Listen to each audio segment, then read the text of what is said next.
ಜನವರಿ 26 ಅನ್ನೋ ಒಂದು ಗಣರಾಜ್ಯೋತ್ಸವ ಅದು ಸಂವಿಧಾನ ಜಾರಿಗೊಳಿಸಿದ ದಿನ.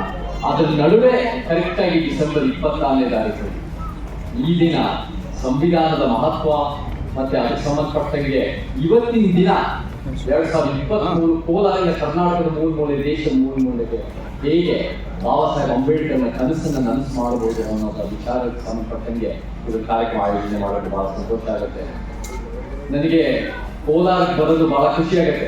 ಯಾಕಂದ್ರೆ ಕೋಲಾರದಲ್ಲಿ ನನಗೆ ಭಾಷೆ ಕನ್ನಡ, ತೆಲುಗು, ತಮಿಳಿನ ಸಮ್ಮಿಲನ, ಆದರೆ ಅದರ ನಡುವೆ ಬಹಳ ಒಂದು ಪ್ರತಿರೋಧ, ಬಹಳ ಒಂದು ಅಸಮಾನತೆಯ ವಿರುದ್ಧದ ಆಕ್ರೋಶ. ಮೊದಲನೇ ಬಾರಿಗೆ RPI ರಾಜಕಾರಣಿ ಎಲ್ಲೆಲ್ಲೇ ಎಲ್ಲಾದರೂ ಬಂದಿದ್ದಾರೆ ಕೋಲಾರ ಜಿಲ್ಲೆಯಿಂದ. ಮತ್ತೆ ಈ ಒಂದು ಪ್ರತಿರೋಧದ ವಿಚಾರಗಳು ಕೋಲಾರದಲ್ಲಿ ಬಹಳ ಹೆಸರು ಮಾಡಿದೆ. ಇವತ್ತು ನಾವು ಸಿನಿಮಾದಲ್ಲಿ ಕೋಲಾರ ಬಗ್ಗೆ ಸಿನಿಮಾಗಳು ಹೆಚ್ಚು ಮಾಡ್ತಾ ಇದ್ದಾರೆ. ಆದರೆ ಅದೆಲ್ಲೋ ಒಂದ್ ಕಡೆ ಕೋಲಾರಿನ ಇತಿಹಾಸ, ಕೋಲಾರಿನ ಸಮಸ್ಯೆಗಳ ಮುಖಾಂತರ ದುಡ್ಡು ಮಾಡಬೇಕು ಅನ್ನೋ ಈ ರೀತಿಯ ಸಿನಿಮಾಗಳನ್ನ ಮಾಡ್ತಾ ಇದೆ. ನಾವೆಲ್ಲ ಮುಖ್ಯವಾಗಿ ಕೋಲಾರದಲ್ಲಿರುವ ಪ್ರತಿರೋಧನ ಆಚೆ ತಂದು ಕೋಲಾರ ಹೇಗೆ ಇಷ್ಟು ವರ್ಷದಿಂದ ಮಾದರಿಯಾಗಿದೆ, ಇನ್ನೂ ಒಂದು ಮಾದರಿಯಾಗಿ ಗುರುತಿಸಬಹುದು ಅನ್ನೋ ರೀತಿಯಲ್ಲಿ ನಾವು ಕೆಲಸ ಮಾಡಬೇಕು ಅನ್ನೋದು ಬಹಳ ಮುಖ್ಯ. ಮತ್ತೆ ನಮಗೆ ಕೊಡಗಿನ ರಾಮಯ್ಯ ಸರ್ ಮಾತಾಡೋಗಿದೆ. ಕೊಡಗಿನ ರಾಮಯ್ಯ ಸರ್ 40-50 ವರ್ಷಗಳಿಂದ DSS ಮೂವ್ಮೆಂಟ್ ಇಂದ ಒಂದು ಸಮಾನತೆಯ ಚಳುವಳಿಯಲ್ಲಿ ಕೆಲಸ ಮಾಡ್ಕೊಂಡು ಬಂದಿದ್ದಾರೆ. ನನಗೂ ಅನೇಕ ವಿಚಾರ ಹೇಳಿದ್ದಾರೆ. ಮತ್ತೆ ಅವರು ಹೇಗೆ ಇವತ್ತಿನ ದಿನ ಬೇರೆ ಬೇರೆ ಪಕ್ಷಗಳು, ಎಲ್ಲಾ ಪಕ್ಷಗಳು ಸಹ ಅಂಬೇಡ್ಕರ್ ವಾದ, ಒಂದು ಸಮಾನತಾವಾದನ ಹೈಜಾಕ್ ಮಾಡಕ್ ಬರ್ತಾ ಇದ್ದಾರೆ ಅನ್ನೋದ್ರ ಬಗ್ಗೆ ಚೆನ್ನಾಗಿ ಮಾತಾಡಿದ್ದಾರೆ. ಆ ವಿಚಾರಗಳು ನಮ್ಗೆ ಬಹಳ ಬೇಕಾಗುತ್ತೆ. ಹಾಗೆ ಮಾವಡಿ ಶಂಕರ್ ಸರ್ ಬಹಳ ಅದ್ಭುತವಾದ ಕೆಲಸಗಳು ಮಾಡ್ಕೊಂಡು ಹೋಗ್ತಾ ಇದ್ದಾರೆ. ಕರ್ನಾಟಕದಾದ್ಯಂತ ಎಲ್ಲ ಕಡೆ ಎಲ್ಲ ಜಿಲ್ಲೆಗಳಲ್ಲೂ ಸಂಘಟನೆ ಕೊಡ್ತಾ ಇದ್ದಾರೆ. ಮತ್ತೆ ನನಗೆ ಯಾಕೆ ಅವ್ರ ಬಗ್ಗೆ ವಿಶೇಷವಾದ ಪ್ರೀತಿ ಅಂದ್ರೆ, ನಾನು 2 ವರ್ಷದಿಂದ ಜೈಲಿಗೆ ಹೋಗಿದ್ದಾಗ, 7 ದಿನ ಜೈಲಿಗೆ ಇದ್ದಾಗ ಮಾವಡಿ ಶಂಕರ್ ಸರ್ ಅವತ್ತು ಫಸ್ಟ್ ದಿನದಿಂದ ನಮಗೆ ನ್ಯಾಯ ಸಿಗಬೇಕು, ಆಚೆ ಬರಬೇಕು ಅಂತ ನಮ್ಮ ಫ್ಯಾಮಿಲಿ ಜೊತೆ, ನನ್ನ ವೈಫ್ ಜೊತೆ ನಿಂತು ಅವರು ಹೋರಾಟದಲ್ಲಿ ಭಾಗಿಯಾಗಿದ್ರು. ಸೊ ಆ ಕಾರಣದಿಂದ ಹಿರಿಯ ಹೋರಾಟಗಾರರು ನನ್ನಂತವನು ಅವರು ಎಷ್ಟೋ ದಶಕಗಳ ಕಾಲ ಮಾಡ್ಕೊಂಡು ಬಂದಿದ್ದಾರೆ, 30-40 ವರ್ಷಗಳಿಂದ. ನಾನೀಗ 10 ವರ್ಷದಿಂದ ಮಾಡ್ತಾ ಇದ್ದೀನಿ. ನನ್ನ ಪರವಾಗಿ, ನ್ಯಾಯ ಪರವಾಗಿ ಯಾರಿಗೆ ಅನ್ಯಾಯ ಆದ್ರೂ ನಾನು ಅದರ ವಿರುದ್ಧ ನಿಂತ್ಕೊಂತೀನಿ ಅನ್ನೋದ್ರ ಬಗ್ಗೆ ಯೋಚನೆ ಇಟ್ಕೊಂಡು ನನ್ನ ಪರವಾಗಿ ನಿಂತಿದ್ದೇನೆ. ಯಾವುದೇ ಧನ್ಯವಾದಗಳು ಹೇಳಬೇಕು. ನಮಗೆ ಸ್ನೇಹಿತರೆ, ಕೋಲಾರ ಭಾಗದಲ್ಲಿ ಮತ್ತೆ ರಾಜ್ಯದಲ್ಲಿ ಬಾಬಾ ಸಾಹೇಬ್ 20ನೇ ಶತಮಾನದಲ್ಲಿ ಎಷ್ಟು ಮುಖ್ಯವೋ ನಿಮ್ಮೆಲ್ಲರೂ ತಂದೆ ಪೇರಿಯ 2 ದಿನದ ಹಿಂದೆ ತಂದೆ ಪೇರಿಯ ತೀರ್ಕೊಂಡು 50 ವರ್ಷ ಆಯಿತು. ತಂದೆ ಪೇರಿಯಾರು ಬಾಬಾ ಸಾಹೇಬ್ ಅಂಬೇಡ್ಕರ್ ಜೊತೆ ಬಹಳ ಒಳ್ಳೆ ಸ್ನೇಹಿತರಾಗಿದ್ದು 3 ಸಲ ಭೇಟಿ ಆಗ್ತಾರೆ. ಬಾಬಾ ಸಾಹೇಬ್ ಅಂದ್ರೂ ತಂದೆನೆ, ತಂದೆ ಪೇರಿಯಾರನ್ನು ತಂದೆನೆ. ನಮಗೆ ತಂದೆ ಪೇರಿಯಾರಿನ ವಿಚಾರಗಳು ಅವರು ಒಂದು ಕ್ರಾಂತಿಕಾರಿ ಸಮಾನತವಾದಿ.